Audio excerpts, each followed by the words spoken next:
มื้อนี้สิพาไปชมกิจกรรมของยายสมรักที่มีมากกว่า3กิจกรรมแรกของยายสมรักก็คือการดูแลรดน้ำต้นไม้แบบนี้ประจำเป็นชีวิตประจำวันเลยแต่ว่าโชคดีแน่ที่ว่ามื้อนี้อากาศดีมีฝนเบิดมื้อเลยก็เลยให้บ่จำเป็นต้องรดน้ำให้ยุ่งยากผักต่างๆที่บ้านไว้ก็กำลังโผล่ใบขึ้นมาแน่แล้วก็อีกบ่โดนยายสมรักก็คงสิทำการย้ายแปลงผักบางส่วนไปปลูกให้มันเลี้ยงกันอย่างสวยงามและหลังจากนั้นก็พากันมานั่งชมอากาศของมื้อนี้ซึ่งจริงๆแล้วก็เริ่มมีฝนตั้งแต่ 6 โมงเช้าได้และก็เป็นพายุที่เขาประกาศไว้ในโซเชียลเลยเฮ็ดให้มื้อนี้อากาศหนาวเย็นตลอดเบิดมื้อแต่ว่าก็สิเป็นอากาศที่พืชพันธุ์มากเพราะว่าฝนบ่ได้ตกแห้งอีหยังเลยหันไปถึงหลังคาก็ยังคงเห็นนกน้อยยังคงออกมาหากินคือเก่าเป็นประจำและหลังจากนั้นบ่โดนบักลาน้อยก็ออกมาเล่นกับคุณยายที่อยู่ไห้ซึ่งกิจกรรมในตอนเที่ยงนี้ก็บ่ได้มีหยังมากมายเป็นกิจกรรมเล่นกับร้านตามคอนเซปต์ของคุณยายสมรักเลยพอตลาดรับแน่ก็พากันออกไปหาเก็บทั่วปีที่ปลูกไว้อีกแปลงนึงซึ่งสิอยู่ไกลๆเราว่าเราสิเก็บไว้ให้ดองเราแล้วก็ได้แวะทำคอนเทนต์เล็กๆน้อยๆเป็นกิจกรรมที่2ของยายสมรักเฮ็ดงานเฮ็ดอีหยังเสร็จเรียบร้อยแล้วเพิ่นก็ไปหาเฮ็ดแนวใหม่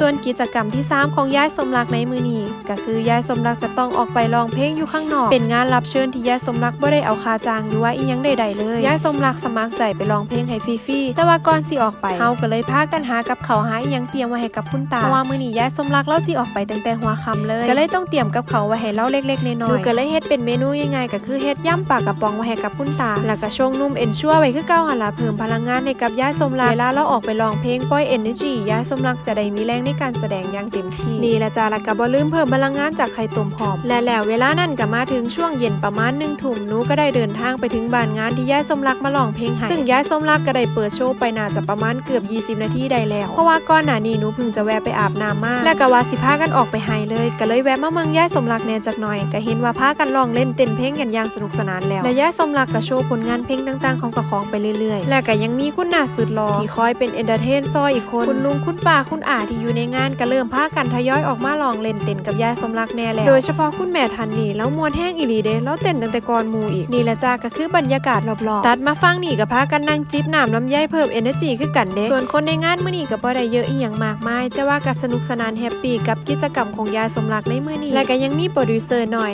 รับหน้าที่ในการเปิดเพลงให้กับยายสมรักพร้อมเด้นี่แหละจ้างานแจกเขาในมื้อนี้ยายสมรักก็อยากจะเฮ็ดให้เต็มที่เพราะว่าเป็นงานแจกเขาของคุณตาที่เมื่อปีก่อนตอนที่คุณตาท่านนี้ยังอยู่เราก็เคยมาร้องเพลงกับยายสมรักในงานช่วงปีใหม่ซึ่งก็เป็นความทรงจำที่อบอุ่นและก็เป็นกันเองเลยเฮ็ดให้ยายสมรักตั้งใจที่จะมางานในมื้อนี้อยากเฮ็ดออกมาให้ดีที่สุดแล้วก็สนุกสนานที่สุดผ่านเสียงเพลงของยายสมรักพอตะร้องเพลงไปสักพักบรรยากาศรอบข้างก็ยังคงเต็มไปด้วยความเฮฮายายสมรักก็มีเล่นกับคนเมืองแน่คือจังมือที่ยายสมรักเคยเฮ็ดเวลาที่ยายสมรักไลฟ์สดเป็นความเคยชินไปในตัวเลยและอยากสิบอกอยู่ว่าเห็นยายสมรักเอนเตอร์เทนสนุกสนานแบบนี้มีเบื้องหลังที่หลายคนอาจจะยังบ่รู้คือเมื่อคืนก่อนวันนัดร้องเพลงยายสมรักแพ้อาหารที่กินไปอีกแล้วเพ้อไปกินน้ำส้มที่มีฤทธิ์เปรี้ยวมากๆเฮ็ดให้ยายสมรักอ้วกออกมาเกือบทั้งคืนบ่ได้กินข้าวเลยจนล่วงเลยเวลามาเกือบตี 3ถึงสิได้นอนพักตกมาเช้าก็พยายามเอาพลังงานดีๆกลับคืนมาถ้าปานนั้นยายสมรักก็บ่เคยจมบ่เมื่อยหรือว่าท้ออีหยังเลยนั่นล่ะจ้าความสนุกสนานในงานก็ยังคงดำเนินต่อไปเรื่อยๆสนุกสนานกันว่าซั่นคนเต้นก็เต้นไปคนเฮ็ดอย่างอื่นก็เฮ็ดไปคนนั่งเบิ่งอยู่ซื่อก็มีแต่ว่าภาพรวมในงานก็เต็มไปด้วยความบันเทิงจากยายสมรักและก็คนรอบข้างเพลงจวดขึ้นมาแน่ม่วนหลายโดยเฉพาะเพลงเก่าๆตรงตามวัยรุ่นยุคนี้เลยบ่แม่นยุคหนูเด้แต่ว่ายุคยายสมรัก